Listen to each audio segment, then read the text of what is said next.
Hello বন্ধুরা, কেমন আছো? আশা করি সবাই ভালোই আছো। আজকে চলে এসেছি একটা ব্লগের সাথে তোমাদের। আর এই ব্লগটা হচ্ছে ভাইপোকে নিয়ে, কারণ ভাইপোর একটা স্কুলের প্রজেক্ট জমা দেবে।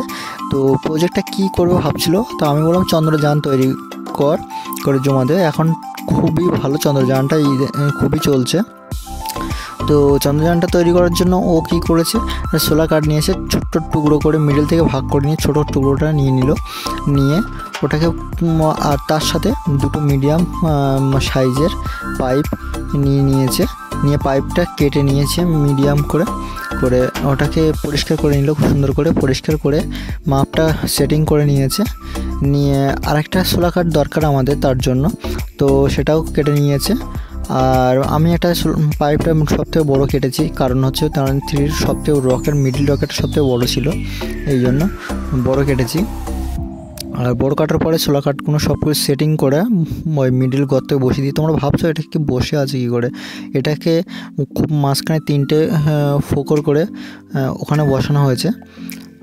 আর বসানোর পরে মিডিয়াম দেখো রকেটটা আমার মাথাটা ঠিকঠাক হয়নি, আঠাটা ঠিকঠাক বসেনি, এই জন্য।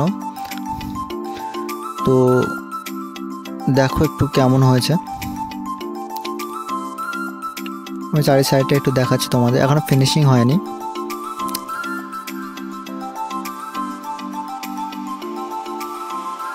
দেখো বন্ধুরা, চারি সাইডটা দেখো বন্ধুরা একটু ভালো করে, ফিনিশিং হয়নি। তো কেমন হয়েছে অবশ্যই তোমরা জানিও। আর যদি এর থেকে ভালো কিছু যদি আনতে পারি, এখনও ফিনিশিং টাচটা বাকি আছে আমাদের।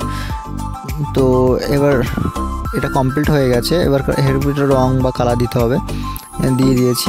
আর তিরঙ্গা পতাকাও আমাদের আঁকা হয়ে গেছে মিডল রকেটে আমরা তিরঙ্গা পতাকা এঁকেছি। আর দুটো সাইডের একটা ইন্ডিয়া লিখেছি আর একটা ইসরো লিখেছি।